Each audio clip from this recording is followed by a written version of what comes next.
Hello, everybody. I'm Larry the Fury for WCTV, the all-volunteer cable access group from the Township of Washington. And tonight we have a really exciting show. A show we do once a year. It's our high school preview basketball show for the 68 Oscar F. Thompson Memorial Bergen County Jamboree. And we will go over the teams that have been seeded for this tournament. And we have members of the Bergen County Committee, and I will introduce them along with my partner, John Francola, who's been with, both of us have been doing this for over just about 30 years, and God willing, we will call our 30th championship game on February 21st at the Rotman Center, and we've enjoyed every one of them. So, John, we're going to start our 30th year. It's unbelievable. Amazing. You know, I look at this, I can't believe it. 31 years? We're getting younger. We're not getting older. Yeah. So let me introduce the gentlemen who make up the committee, who's worked so hard, and we're going to talk a little bit about that. They've put a tremendous amount of time since around Thanksgiving until last night when the teams were seated. To my left, immediate left, is Paul Pugliese. To his left is Rookie Corcoran, and Ed Crowmer is here to his left. And gentlemen, thank you so very much for coming. I understand the amount of work that goes into this. People are watching this maybe for the first time. Paul, you could start, and then Rookie and Ed, please add. You do so many work. How many games did you see this year since, let's say, Thanksgiving? Well, since the season started, the committee, the three of us and 6 other great guys, saw over 500 games. Unbelievable. There's 54 teams in Bergen County, and every night there's a game. Somebody, one of us, or more than one of us, is out there watching the game. Yeah, I know a couple of times I was at a game and I saw Rook and I saw Ed at the game, and I know you go there. Did it seem like you did 500 games, Rook, all together, everybody together? Yeah, it does. Yeah, I saw a lot of games, a lot of gymnasiums as well. And you know what? The seats are getting a little harder as I get older. But yeah, but it's a labor of love. I really enjoy it. And Ed, you were an athletic director at Tenafly, if memory holds, and you've been following this. You get a great deal of pleasure out of doing these games, being on the committee and work with the kids, right? Well, it's a real treat. I mean, we had the pleasure of hosting the round of 16 when I was AD, and then shortly after my retirement, Coach Pugliese offered a spot on the committee to me. I jumped at the opportunity, and it's, I think Rookie's line, it's a labor of love, is well said, because you know, the time spent in a gym, and the schedule makers at the Big North and the NJIC did us no favors this year, because if you go back to the beginning of the season, there were games on Monday night, Tuesday night, Wednesday night, Thursday night, Friday night, and Saturday. The two conferences kind of split it that way, primarily, as John would know, being an official, because of the shortage of officials that they've encountered these last few years. So we were literally in a gym, as Rookie said, almost every night of the week. Yeah, and I know that this weekend particularly, there was a number of showcase games that seemed to be new. They played on Sunday. Yeah, they did. Sunday, 10 o'clock, and they had 5 games. And you guys went there and saw the teams and eyeballed them. So anybody wants to know where you get the information, I mean, you have a base of 500 games where you guys talk among yourselves, and you have an insight as to who belongs in it and where they belong. I think the who becomes easy, the where becomes difficult, where you see them. Am I getting that correct? You know who belongs, certain team belongs, now you have to figure out where you want to see them. Does that become the challenge? Yeah, it is. It comes down to a lot of things. We go through a lot of material to come up with the seeding process. We do a lot of strength of schedule. You know, who'd you play, who'd you beat, who'd you lose to, how did you lose to them? We go through, you know, the league records. It's an amazing amount of material that we go through, that we went through last night as a committee, and we're pretty thorough at what we do. Yeah, it is a tremendous amount of work. It has to be a labor of love. So you seeded 24 teams make up the committee. You seeded 8. We're going to get into all of this, and games are going to be played Thursday and Saturday and then next week. So what I think I'd like to do is to just turn the show over to you, gentlemen. You've worked for so long. You've seen over 500 games. You know much more than we can ever know of what this is about. So you're going to give us, Paul, you'll give us the team, where they're seated, and give us a little insight into the team and why where they are. So, as usual, the show is now the Jamboree committees. Thanks. You're welcome. Well, as Rookie said, we have criteria: is strength of schedule, overall record, quality wins, tough losses, NJSIAA PowerPoints. Occasionally, we'll talk about that. Where they are, where do they sit in their own league? Probably the most important thing, though, is the eye test. When the NCAA has their selection, the commissioner of the NCAA will be on TV, and he'll talk about the same things that I just mentioned. And the toughest part of the criteria is there's 5 or 6 things we're looking at. Which ones are the ones that are more important than the other ones?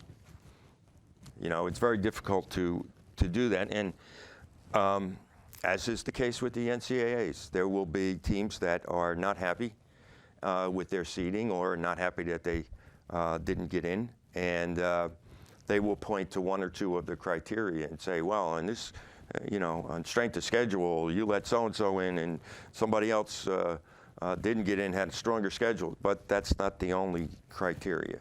And that's where we have our biggest discussions. Before I get into the teams, I do want to acknowledge the other members of our committee. There's 9 of us now. We've added some great guys. Leon Steinberg has been probably the longest, other than myself, on the committee. I'm 25 years. Leon came on a few years later. John Ryan was coach at St. Mary's years ago. Chris Annabelle from Garfield. Glenn Stokes is the athletic director at Ramapo. Matt Stone was the coach and athletic director at St. Mary's. And who did I forget? Just to make sure you guys are paying attention. Denisio. Joe Denisio. I did that to make sure these guys weren't paying attention. Joe, Rookie coach with Joe, so that's why yeah. he picked up on it. Joe, of course, was the coach at Bergen Catholic and then coached at Demarest. So the committee is made up of former coaches. Some of us were athletic directors, but we don't have, one of the things that we are unique about is that we have people who are not coaching anymore. And from what I understand from the BCCA and the other tournament directors, they would love to have a situation like this where they have 9 guys that really are impartial. You know, we did coach at a school or schools, but we're not on the sidelines now. So we really try to be as impartial as we possibly can and not carry into the process any type of agenda. Okay, so now here we go. We start, I guess, with number 24, and like we mentioned, we're going to go from 24 all the way up to 1. And like I said, Paul will talk, and gentlemen, please add anything you'd like to in there. John and I will do something we never do. Keep quiet. Keep quiet. Excellent. Excellent. Well, the toughest part, as I have to say every year, is we had 47, I think, or 48 applicants, something like that, out of the 54 schools. And we have to pick 24, and then there's our brother tournament, if you will, the BIT, which will take another 16. And so we get 40 of the 54 schools get a chance to play in a county tournament. So our toughest part has always been when you get down to number 24 and 25 and 26, because whoever we pick to be 24, they're in. Who's 25 and 26, they don't get a chance to play in the Jamboree. So as former coaches, we all feel for the coaches that and their fans that want to get in and just didn't quite stack up. We have to pick 24 teams, so there's got to be a decision made at some point. Okay, so let's go with the teams. Number 24, Mahwah Thunderbirds, coached by Mike Brannick, one of my former players. Have to put a plug in there. They are 10-4 overall. They won 6 of their last 7. They are 4-1 in the Big North Patriot Division. By the way, if your record is 65% wins or better, you're an automatic qualifier. This is the 25th appearance for Mahwah in the Jamboree, and on Thursday they will play Tenafly at Tenafly. Jump in. And I think what's really nice for Coach Brannick is he's coaching his son, I believe, which is a very correct. nice little part of the story for them. Yep. And they're 4-1 in the conference, as Paul mentioned. Their only loss in conference is to Pascack Hills. Well, Mike Brannick's son, Mikey, is on the team. His dad was a player. His father, his uncle was a player, and they have. He has a cousin who's coach. Michael is coaching. NJIC, Pal Yeah. Park, Elmwood Park. I will find it right here. Michael Brannick, the other Michael Brannick, is coaching at Leonia. Leonia, okay. So maybe someday Leonia Pretty will nice. play Mahwah, and Mike Brannick will coach against Mike Brannick, and there'll be a Mike Brannick on the team.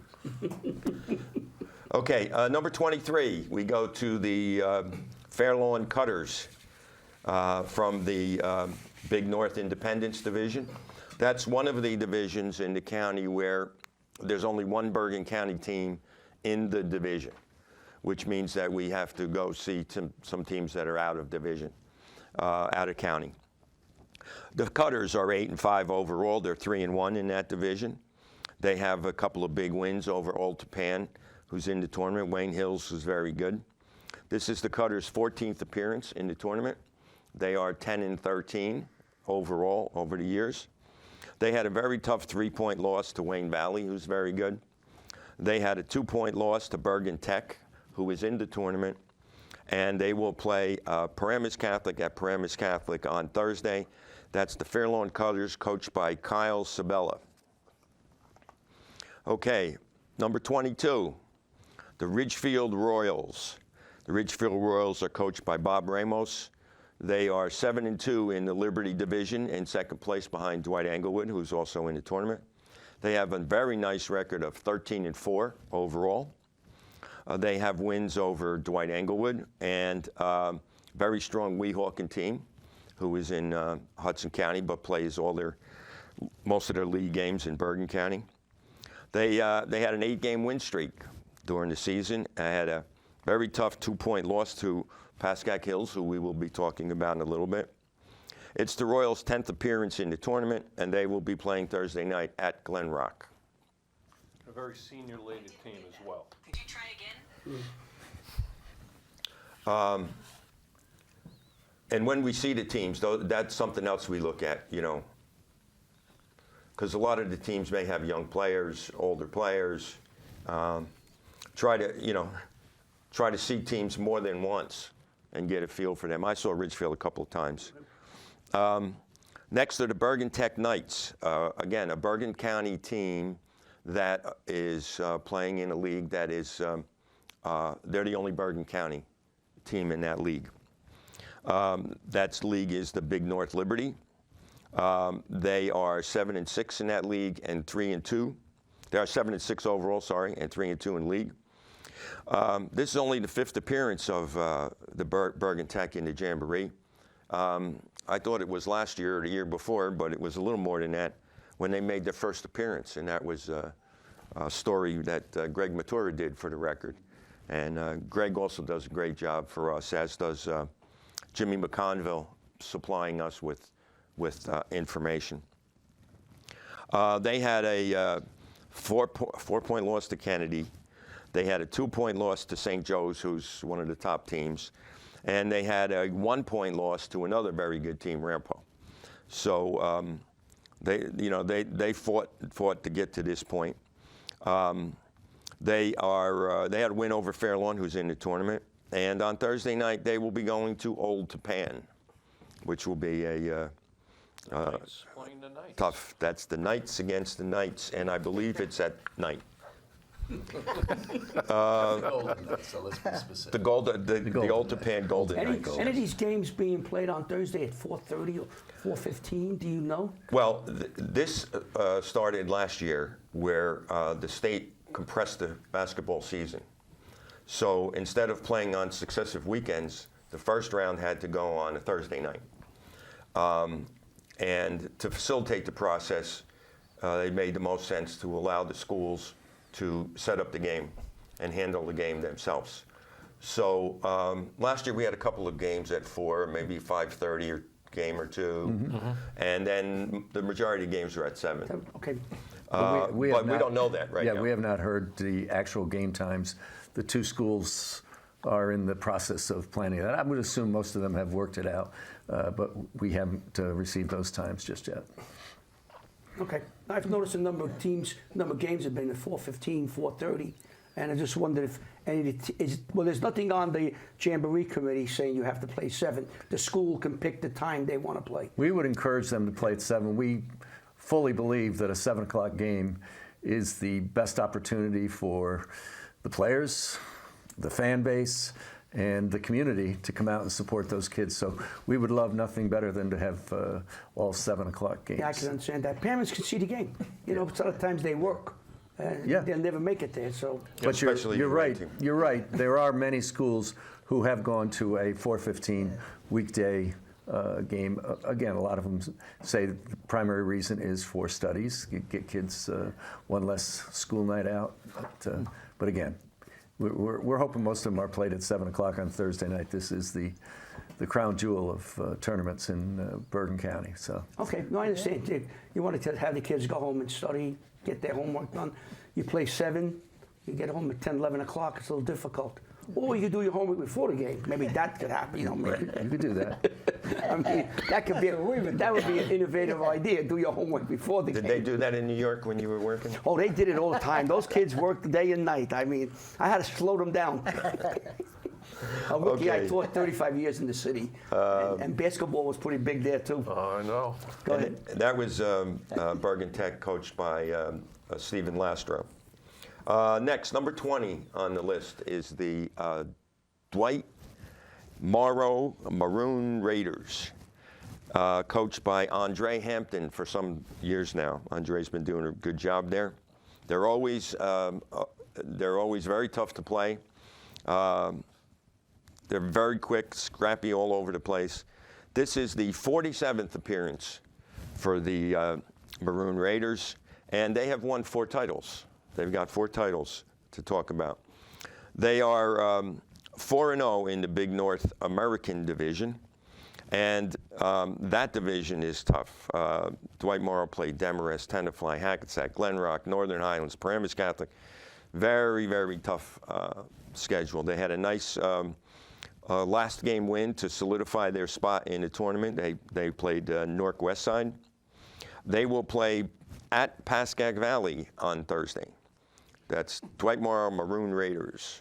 A couple of good guys to watch for them would be Maurice Williams, who has been playing there for a couple of years. Really good player, can get to the basket, but he can shoot it a little bit. And they got a kid by the name of Xavier Hunt, who can shoot it from the outside, deep threes. So 2 good players to keep your eye on there. And they're tested, so they'll be tough. They'll be tough out. Number 19 is the Dwight Englewood Bulldogs, coached by Alex Kuchar. They are 14-5 overall, very nice record. They're 8-1 in the NJIC Liberty division. Obviously, 14-5 is an automatic qualifier. So just for anybody who doesn't know, the NJIC is the smaller schools division, and the Big North is the bigger schools division. Dwight Englewood had a very tough 2-point loss to Hackensack. Their big wins would be Ridgefield, who we will talk about coming up, avenging an earlier loss to Ridgefield. Wayne Hills was another big win for them. They played Old Tappan, very tough. They had a 4-point loss to Old Tappan, and they are playing Rutherford Thursday at Rutherford, and this is the 21st appearance in the tournament for the Dwight Englewood Bulldogs. Got to let Rookie mention who's on that team. Yeah, you have a real good player by the name of Lee Colosino and a good freshman point guard by the name of Dylan Stone, whose father is Matt Stone, who is a member of our committee. So he's very excited to watch his son play in the big tournament. Dylan Stone is a freshman, right? Yes. Yep. Yes, he is. And he's getting good varsity time, right? Oh, he's a starter. He's a starter. Plays all the time. Player, nice Plays all the size. time. Dylan, how big is Dylan? Dylan is, I don't have it here. Hey, Hey, he's 5'10" in his mind, but you know, if you stand next to that's him. the key. Yeah, and his dad would say he's 5'10". He's probably 5'8" or 5'9", but his dad has been prepping both of his. He's got another son, Brody, and those two are going to be names you're going to hear for the next 7 or 8 years in Bergen County. Both nice point guards that have a great future. Again, Matt was the athletic director and varsity coach at St. Mary's for years. Okay. Next, number 18, perennial Bergen powerhouse, Hackensack. The Comets are coached by Aaron Taylor and have been for some time now. They are 8-8 overall. This is the 50th appearance for Hackensack in the tournament. They are 81-40 in tournament history. The Comets have wins over Bergen Tech, Dwight Morrow, Dwight Englewood. They had a 1-point overtime loss in a great game to Ramapo. And it came down to the last two games of the season up till now to qualify, which Hackensack went out and won both, Kennedy and Passaic Tech. They will be going to St. Mary, who we just mentioned, on Thursday. Yeah, and Hackensack likes to play fast. They like to pressure all over the floor. So their games are going to be a little fun and a little wild. And a shout out to Hackensack. I'll talk about the other guys, but Hackensack has been a host for this tournament pretty much from day one. Maybe not consistently year in and year out, but Scooter Whiting over there does a great job helping us out. We will be having our quarterfinals at Hackensack. Next, number 17, Anthony Gallo's Saddle River Day Rebels. Now, Saddle River Day plays an independent schedule. So some of their games will be out of the NJIC Patriot Division, but they play a lot of big-time teams, not only in Bergen County, but in other parts of Jersey and other parts of the Northeast. So they have many, many tough games. They are battle-tested. They feature two really good seniors, 6'9" Preston Neuenhaus and 6'4" Jackson Rikers. And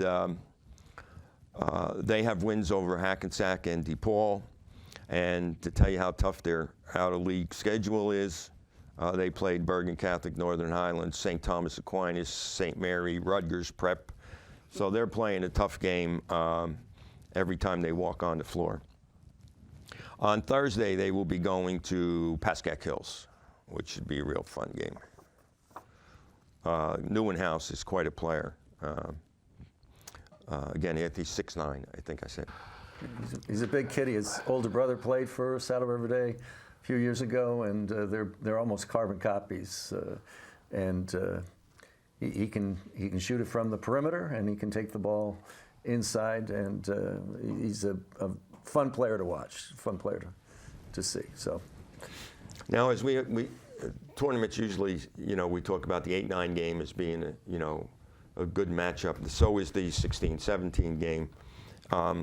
So that would be Saddle River Day and number 16, Pascack Hills Broncos, coached by Steve Papa.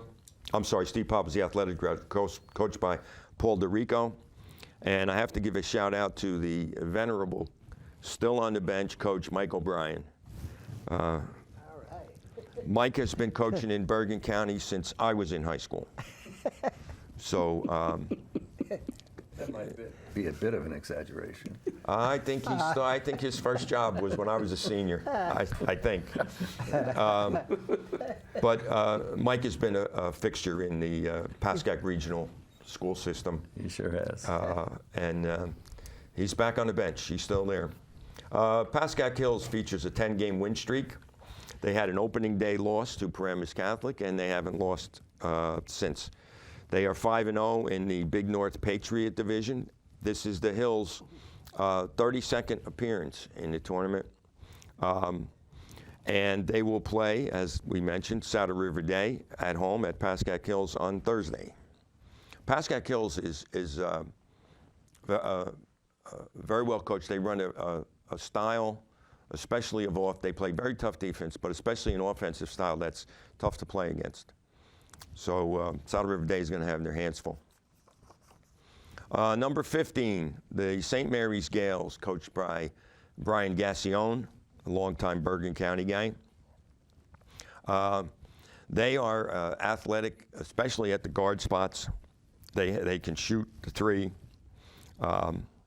They quick all over the place, can press, make it very difficult to play. They're 12-4 overall, have a very nice record. They're in first place, 7-0 in the NJIC Meadowlands Division. This is the Gales' 25th appearance in the tournament.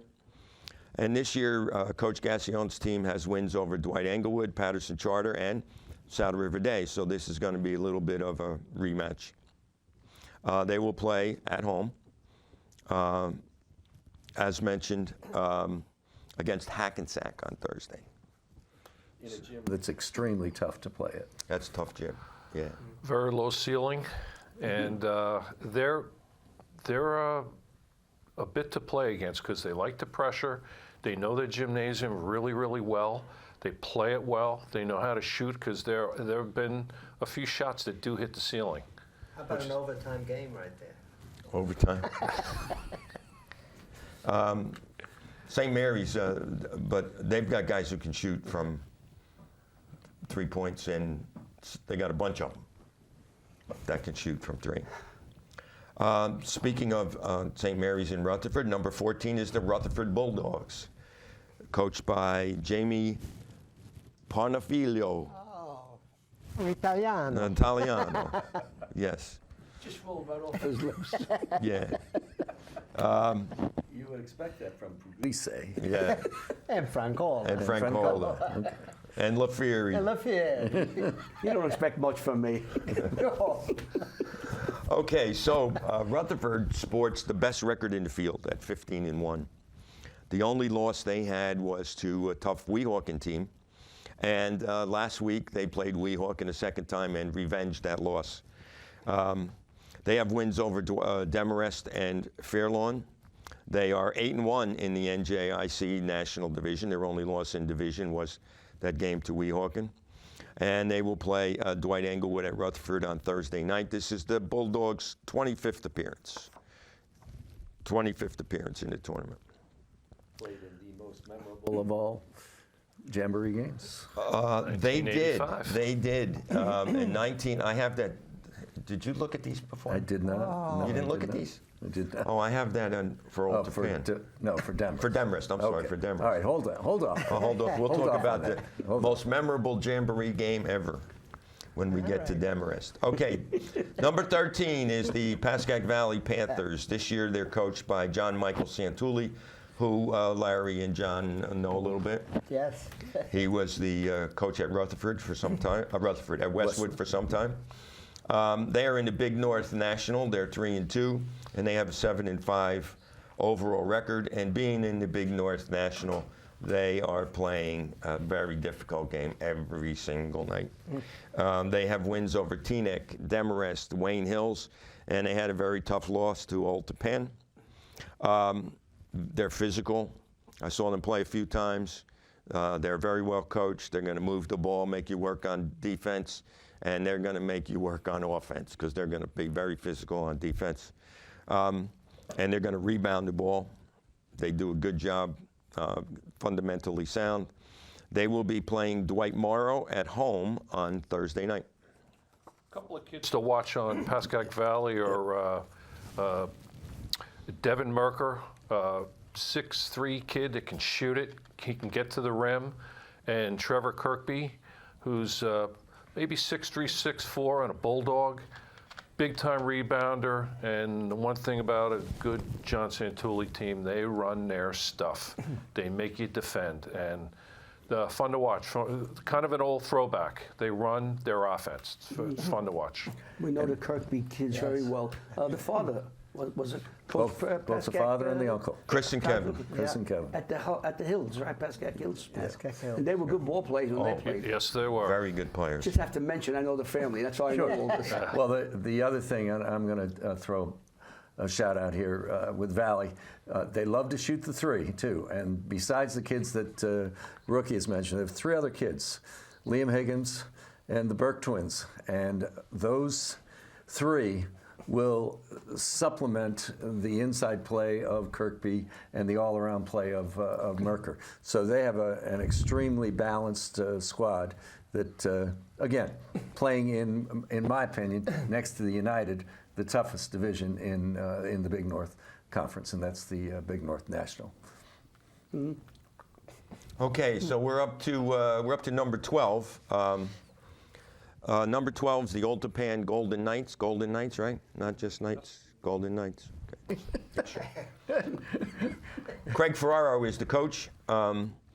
They are 9-4 overall, which is an AQ. It's an automatic qualifier. But they're tough. They're a tough team. They're 2-3 in their division, the Big North National, which again is very tough, very physical. This is the 19th appearance in the Jamboree for the Golden Knights. They have wins over Wayne Valley, Pascagoula Valley in overtime, and Dwight Englewood. Bergen Tech will be going to play Old Tapan on Thursday. Nice part about Old Tapan is they have some size. They don't have any really big kids, but they go 6'2", 6'2", 6'3", 6'3", 6'3", and when they're playing the smaller teams, that length creates a lot of problems. And again, when they run their offense, they got a couple of good shooters in Schrager and Drulinski and a few others. But their size is what can create some problems for some teams. Okay. And Ian Schrager, by the way, his dad just retired as the Fort Lee head basketball coach so that he could come and watch his son play for his last couple of years. So, and he is, as Rookie, he's all arms and legs. He's 6'3", skinny, but his wingspan is pretty impressive. A lot of length. Yeah. Okay, number 11, Glen Rock Panthers out of the NJIC Colonial Division. That is another one of those divisions where Glen Rock is the only Bergen County team in the division. Very well coached by Jason Middleman. They're the highest seed out of the NJIC, and they have a very impressive 14-2 record. And they are in first place, 9-0 in that Colonial division. They have 12-game win streak, which followed an overtime loss at Ridgewood. Very impressive, you know, great game. You lose it overtime. Between their 2 superstars, Mason Mangione on Glenrock, who's just a pure offensive player and threat. 6'3". And Johnny Jackson, who I'm sure we'll mention. I think they both went for 30 that day. It was a lot of fun to watch. Yep, it was a great game. Yeah, and you play Ridgewood at Ridgewood, and Ridgewood's one of the top seeds in the tournament, and you lose in overtime. That's pretty impressive for a small school. They have wins over Dwight Englewood, Pascagoula Valley, and Dwight Morrow. They are going to host Ridgefield Thursday night in the first round. The other kid on that team that's fun to watch is the Lopez kid, who's the point guard, who again is just scurrying all over the place, causes defensive fits for the other team, and sees the floor well, gets up and down real nicely. So keep an eye on him. I believe he's number 1. Why don't we confirm? Go ahead, confirm. Number 1, Robert Lopez. That would be number 1. That's the guy I'm talking about. I have that cheat sheet in front of me, I have a lot. You didn't see these, did you? I have a whole bunch. I never saw them, but I know. I got a whole bunch You of better cheat watch sheets. Very out. impressive. He may be checking his ad on you. When I did this the first time 20-something years ago with you guys, I could remember some of these things. Now I got to write them all down. A lot of us have to do that. Oh, gosh. Number 10, Paramus Catholic Paladins. Now, Paramus Catholic is coached by the famous Tim Thomas, who played in the NBA. This is his second season. Last year, the Paladins had a tough year. They only won a couple of games, and it was very, very abnormal for them to not, be more competitive. Well, they're turning it around. Tim is turning it around. I had the pleasure to coach against Tim too many times because he was in our league, and he was quite a player. They're 9-8 overall. They're 1-3 in the Big North United, which is Bergen Catholic, Don Bosco, DePaul, and St. Joe's. They have 2 titles in the tournament, 1976 and 2010. This year's version of the Paladins has wins over Arts, DePaul, and Dwight Morrow, and they will be hosting Fairlawn on Thursday. They do play a very difficult schedule. I was there. They Guild St. Bernard came in, and they went down to the middle of the fourth quarter, and it was wide open. So they play a very difficult schedule, and he wants to play a tough schedule. He looks for it. And they're going to try and create a lot of havoc defensively. They'll full court press you. They'll half court press. They'll trap all over the floor, as well as play man-to-man. They just want havoc in their game, and they will create it. They have nice size. Size is decent. Okay. Got one good 6'5" kid. Eves Harris is the big kid who's 6'7" on the program. Yeah, okay. yeah. And they have 6'6" Jaden Rodriguez, and they have another 6'7". Ooh. Yeah. So Their rotation is, the 6'7" relatively well, okay. Yeah. Yeah. So they got some size. Yeah. That's a scary. That team's could be a scary team in the tournament. Oh yeah. Yeah. Could be a Yeah, very I'm not- scary team in the tournament. Not sure people are going to want to play them. Yep. Absolutely. Number 9, the Tenafly Tigers, coached very ably by Jeff Kohler. They are 11-2. They are 3-2 in the national division. They have wins over Dwight Morrow, Old Tappan, and Pascagoula Valley.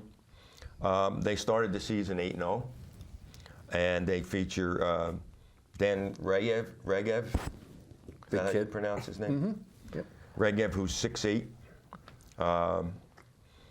And Jeff does a great job. I mean, 11-2, you only lost 2 games. That's pretty good, especially when you're playing in the Big North. And they will play Mahwah on Thursday at Tenafly. And Tenafly is another team that runs their stuff, and they have some really good shooters. They got a good young group of kids, but they can shoot it. If they get hot, they're going to be nasty. This Okay. is exactly what they did last year when they played Ridgewood in the round of 16. Their shooters hit the threes.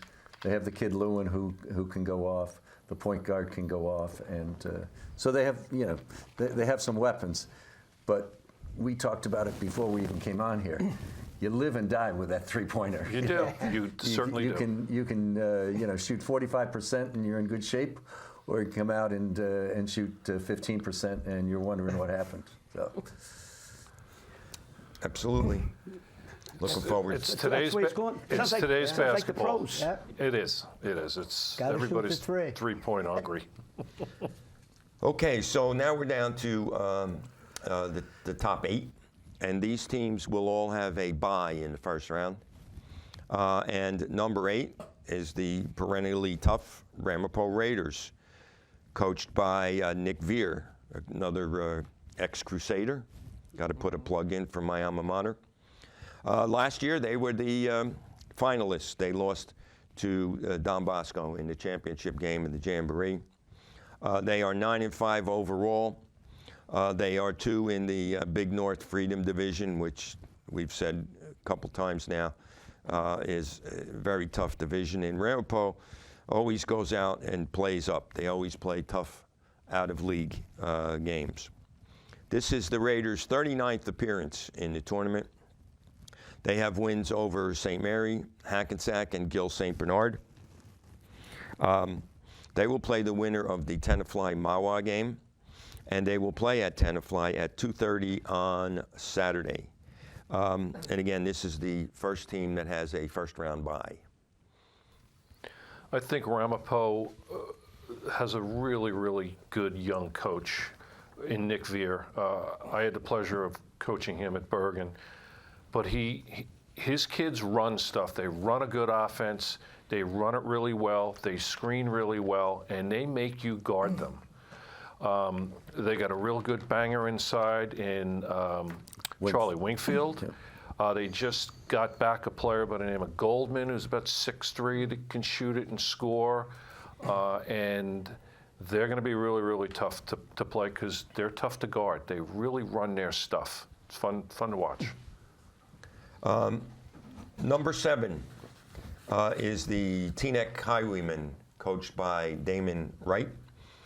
They are 10-3 overall. Another perennial Bergen powerhouse. It wasn't that long ago that Teaneck won 4 Jambo titles in a row, which we all remember. They are 3-2 in the Big North National Division. They have 12 titles, 12 Jamboree titles, which happens to be the most of any school. Couple schools right behind them with 11, but they've got the most still. They are 93-32 overall in the history of the tournament. Pretty good. This is their 46th appearance. They have wins over Wayne Hills, Tenafly, St. Mary's, and Old Tapan. And raise your blood pressure game. They will be playing Paramus Catholic Fairlawn Winter on Saturday, 2:30 at Northern Highlands. And I'm sure that will be a fast game. It'll be fast. Teaneck's got 3 kids of note that have played they were from last year as well. Kid by the name of Carnegie. I believe his sister is lighting it up in the girls' division. Mikkel Taylor and Jarrell Harmit. I think those 3 kids have played together at least last year and into this year. Good players, fun to watch, and they like to go up and down as well. The last public school champion in the Jamboree. Right. True. That was the end of their 4-peat, right? Correct. Yep. The last one. Number 6, the Northern Highlands Highlanders, coached by Jonathan Schmidt. And the Highlanders is one of those typical Big North, tough teams, physical teams, and they feature a great scorer, right? Yep. Go ahead, Rick. You can do the name. Lucas Lucas DePospel. Deepasupal. DePasupal. You know, remember him from last year? Yes, we do. Yeah, he's a senior Really now, good. Super. and he can fill it up. He can Yeah. fill it up. The Highlanders are going to be tough. They have wins over Saddle River Day, Ramapo, Dwight Morrow, Fairlawn, Hackensack, Pascagoula Valley. They are well tested and well prepared. They will play the Glen Rock Ridgefield winner at Northern Highlands at 12:45 on Saturday. And much like Brookie mentioned, Nick Veer as a good young and upcoming coach, Jonathan Schmidt is, I think, in that same boat. Got a ways to go to catch up with Nick, but the advantage he has is he has Mickey Hunt sitting on his the bench. Yeah, Mickey, So former coach, Ramapo coach. That's a plus for And a former Highlands. player winner of the Jamboree, I think in 1975 at Paramus Catholic. There you go. Mick can coach. Wealth of knowledge. Yeah. Not bad. Without a doubt. Well, you guys got the stats like this. That's why we have to hang around with you. That's Wait. why I want these guys. Wait. I'm gonna interrupt, and because we talked before about the data and the information, but Paul Pugliese puts together a folder for every member of the committee as we go into our meeting every year, but last night. Now, I'm just going to fan this stuff out. This is every team in the county and their wins and losses, and it also goes specifically by their division. It also goes specifically by their winning percentage. It also goes, we also have a sheet, all the non-Bergen County schools that they have played, so that if you get the schools who travel, which more and more schools are traveling, he has researched all of those schools, again, just to give us a flavor of what kind of opponents these schools are playing when they leave the county. And I could go on, but this is what we get when we walk in. Well, we actually get it throughout the course of the season. He updates the operations folder for the last several weeks as we move into our selection meeting week. So he's amazing with this stuff, and we would be lost without it. And more importantly, we also talked about how many games we've seen and so forth. The other thing he does is track who we've seen. So if we get 2 weeks before our selection meeting, and he goes down and he says, hey, we haven't seen X, Y, and Z. We need to get out and we need to make sure we see this team, because we have pledged to the coaches and to those schools that we are going to observe and evaluate everybody that's out there. And really, we have Paul to thank for keeping us on task as far as that goes. And one more thing, and I'm sorry to dominate here, but Paul needs a rest. He's been battling a cold. One more thing, there are three particular committee members, one sitting to the right of me, but Rookie, Matt Stone, and Joe Dionisio have seen probably 300 of those 500 games. They have been just amazing throughout the course of this season in keeping track of what everybody's doing. So, again, I'll hold my.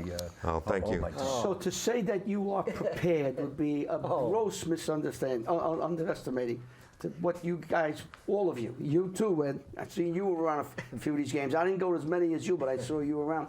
The amount of games that you see, no one can question the seeding of these teams. You have everything on your fingertips in front of you. You have reasons why. They make sense. They're logical. And you backed it up with hours and hours and hours of work. So thank you very much for what you do. Well, I'll tell you another thing that's fun with us. When we go out and watch games, we are texting each other on who we're watching. And so for anyone Quarter by quarter score updates. So if you haven't seen a team, I'll mention, hey, the Teaneck's got a really, really good player, or Pascagoula Valley's got this post player that's really good. You got to watch them. So there's always a lot of information going around, and it keeps it fun for us. Mm-hmm. And you get other information from teams maybe you haven't seen. You know what? I got to go see them next week. They're on my list to go see. And I've seen. We all have multiple teams, and some multiple times. You have to. That's true. You don't want to see a team once or twice. You never know. You might catch them on a good day, bad day. You want to see them. That's it, exactly. That takes time to see them over and over again to get a feel for them. And I would say 3-4 times before you can get a good feel for them. Well, I'll give you one more example. we, at the end of the meeting last night, each of us take a few schools and we reach out to the athletic directors to tell them who what seed they are, who they play, et cetera, where they play. So one of my calls last night was to Michael Pito, the athletic director at Northern Valley Demarest. And he made a point of thanking me and asked me to express to the rest of the committee. He says, because I know I've seen members of the committee at least 8 Northern Valley Demarest games throughout the course of the season. And the reason we may have seen Demarest 8 times is because there's somebody that they're playing that we maybe not have not seen as many times. So, you know, it's the people in the athletic, the basketball community, I think, recognize it. See, this is something that Larry and myself should do a lot more. We mention you as a whole, but really to get into nuts and bolts, to let people the amount of time to come up with this sheet. You know, they say, well, how did you put this team in 6th place or 20th? You see the people, you know the players, you've seen more. You could help all those coaches to tell them what they should do to improve in those areas. Well, you should. Come on, you're there. Don't go there. Anytime I'll give you more work. But I'm happy. One of the things that I'm happy about this show, other than we get great ratings, you know, we're not paying you anymore, so forget the rating book, is that you explain to people just how you come about seeding teams, that it's a long process, and I'm telling you, detailed, what you have there, that you could say, this is the reasons why these teams are in, and I don't think many people could give you an argument, really. Anybody that's got some kind of sense will say, yeah, I understand. You've seen much more than I have, and you have answers and reasons to any question people have. So I'm happy that's why you're here, and then we'll let the chips fall where they may. Well, one of the things, just to wrap up this little break, one of the things that we have mentioned that we are unique is that the 9 of us are not coaching. So we don't have to, schools, some fans, rightly so, can be upset, but we've seen all these teams. Those coaches or players or fans haven't had that opportunity. They're going to go see their team play, and they're not going to go out and see the next night, the next night, the next night until their team plays again. But we do. We have that opportunity. And other tournaments, BCCA tournaments, they don't. And that's why they wish they had retired folks like us who are crazy enough to go out every night and see teams. It's a decided advantage for the Jamboree to be able to do that. If I was still coaching, I would see Waldwick play, and maybe occasionally I would see one of our opponents. I'd scout one of our opponents, but I wouldn't see all the other teams in the county. You couldn't go out. You didn't have the time to go out and see it. No, you don't. Yeah, you so can't. It is unique, and that's what makes it good.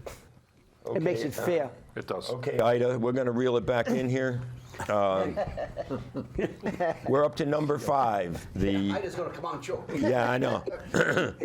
The Demarest Norsemen, coached very, very ably by Pat Gabriel, one of the really sharp coaches in the county. He's been around a couple of different places, but seems to have settled in at Demarest. They are 5-1 in the Big North National. They are 11-3 overall. They have wins over Dwight Morrow, Wayne Valley, Teaneck, Northern Highlands, Old Tappan, Tenafly, and St. Mary's. So they've beaten all those teams that are in the tournament. This is the 16th appearance for the Demarest Norsemen. And as Ed had mentioned earlier, one of those appearances was when they won the championship in 1985, which is one of the, if not the, most exciting game in Bergen County history. An undefeated Demarest team played an undefeated Rutherford team in the championship game, and it went 2 overtimes before Demarest was able to prevail. 2 undefeated teams, championship of the counties, going 2 overtimes. Tough to beat that. Tough to beat that. They will play the Old Tappan Bergen Tech winner at 12:45 on Saturday at Tenafly. And Demorest has a couple of interesting players. First of all, they play really, really well as a team. They have a very good point guard who really knows how to play. He's got a really sharp eye, can pass it, shoot it, and he gets to the basket as good as anybody in the county. And then they have a kid that plays on the post for him, Marco DeCroce, who's a 6'3", 6'4" banger. He's a football player. Does not have great basketball skills, but boy, does he know how to play basketball. He boxes out, he sets screens, he does all the little things, but he does them so well because he's got a great wealth of basketball knowledge.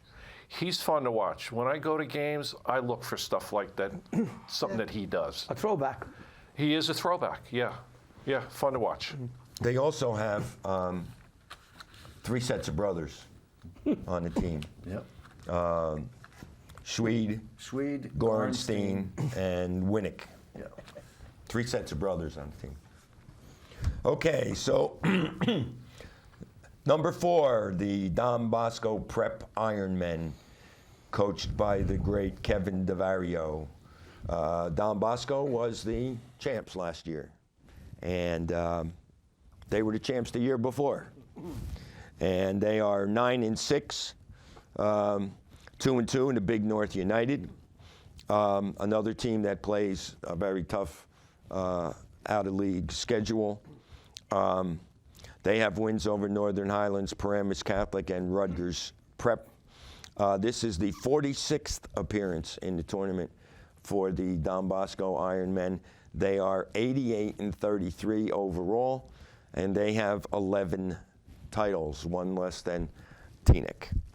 They will play the winner of Dwight Morrow in Pascack Valley on Saturday, 4:15 at Tenafly.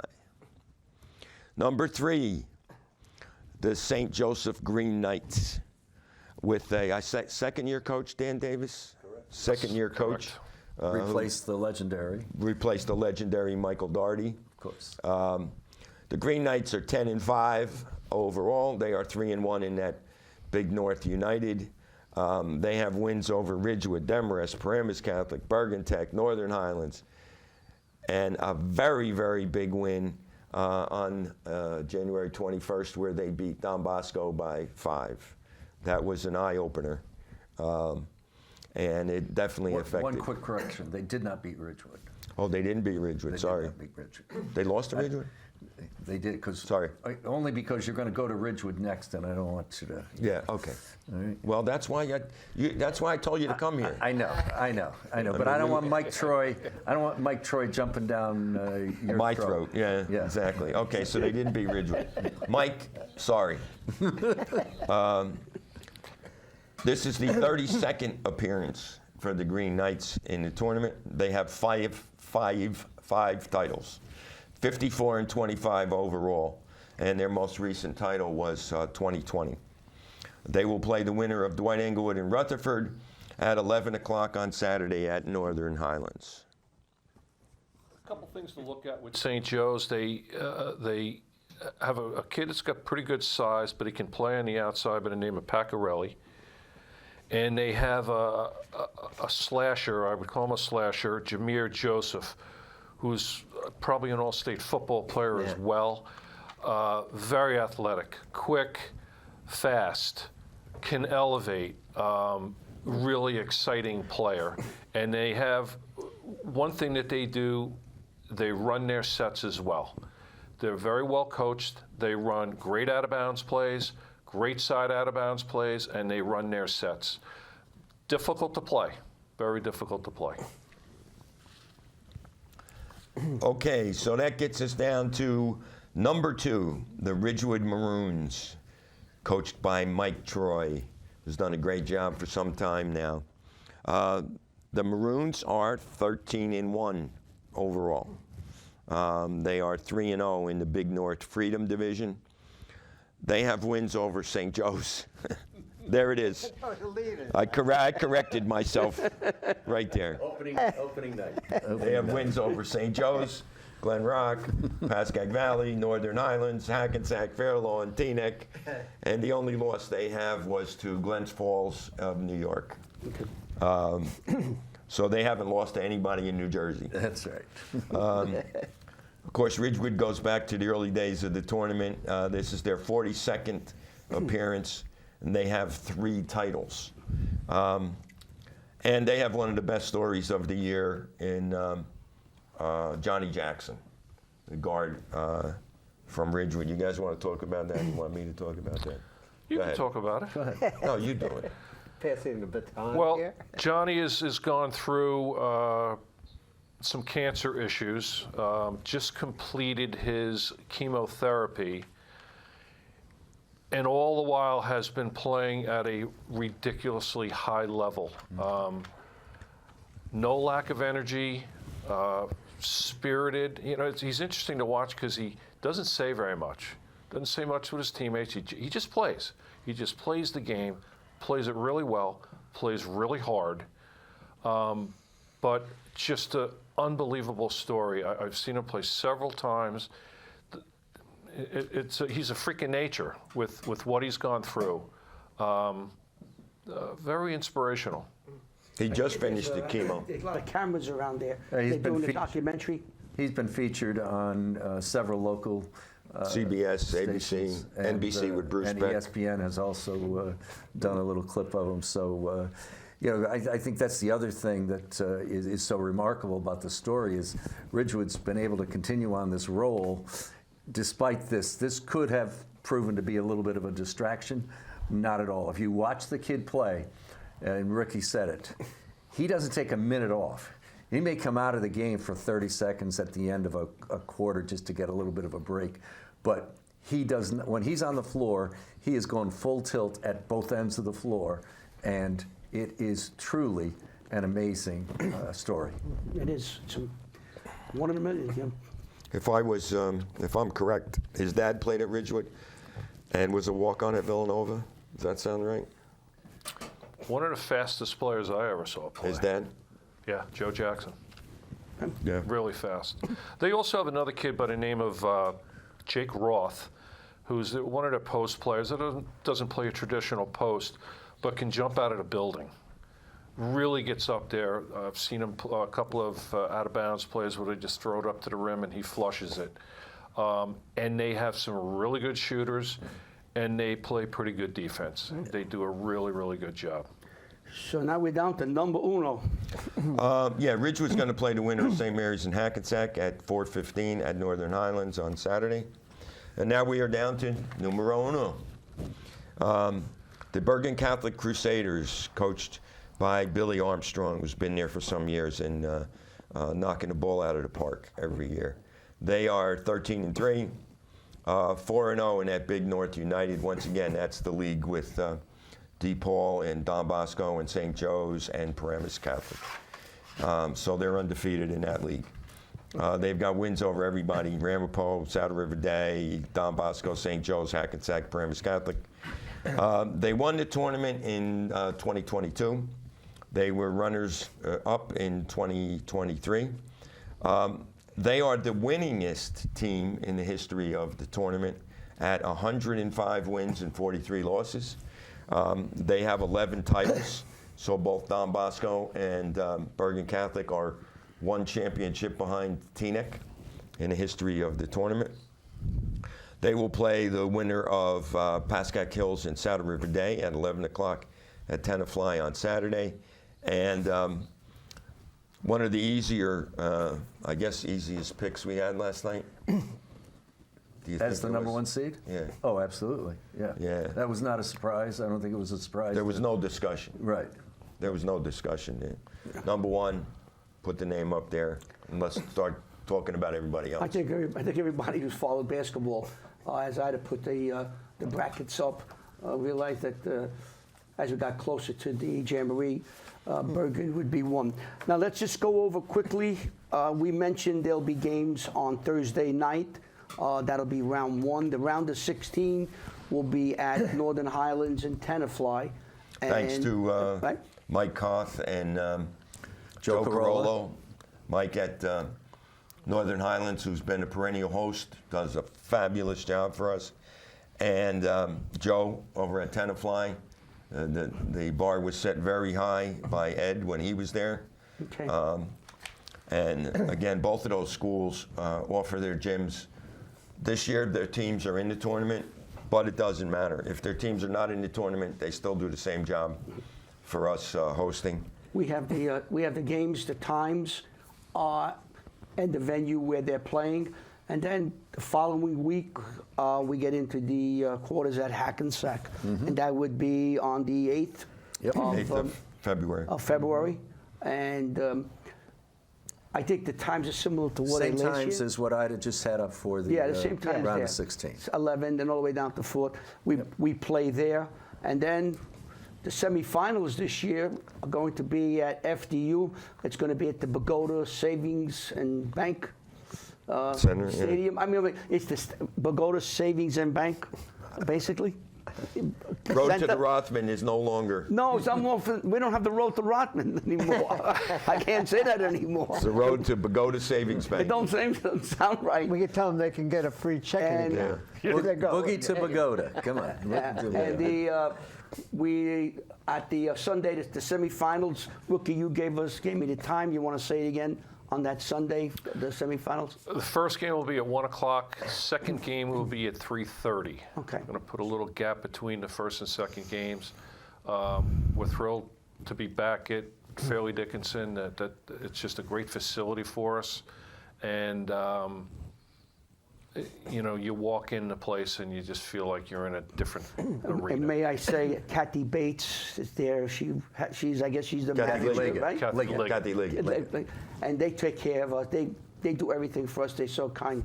They make life so easy for us They're at wonderful. FDU, and we appreciate it very much, all the help they give us there.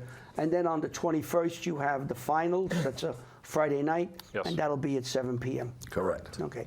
Got it. Another thing before I let you go, I don't know if you have it all lined up yet, but your sponsors, do you have your sponsors lined up? We'd like to mention the sponsors for Well, this we year, have Jim. one of them is Alliance Orthopedics. Okay, we have Listen. That's one. ETD tires. Oh, okay. Yep, Englewood Tires. Can I say I got a pair of tires from them about a week or two ago? Would that be okay? He'd love it. Is that a pretty good plug? They would love it. I actually worked there for 2 years, eons ago, and it's a family-owned business. The original owner was a dear friend of my father's, and I've kept in touch with the people, and they've been really lovely to come and sponsor for us. Yeah, they did a nice job for my 4 tires on my car, so I can mention that during the game. Yes, you can. And Ed? JAG Physical Therapy has also been brought on board the last couple of years. They sponsor the county tournament both in Passaic and in Bergen, and we're really thankful to all of our sponsors. We have Sports Time, Evan Baumgarten, Steve Silver, that crew. I'd like to thank Lifesavers for their Long-time sponsorship. commitment, yep. Yep. And so, yeah, we appreciate WCTV as well. Yeah, Oh, you guys well. do a great job. The record, Greg Matura, Jim McConville, they do a great job for They us. sure do a great job. And we'll mention the sponsors throughout our telecast at Hackensack and at FDU. Thank you. You make it very easy. John and I have to do very little, don't have to prepare. We just say, Nice. it's your show. We can go out, have coffee, come back, and close it off. Thank you, Paul, Rookie.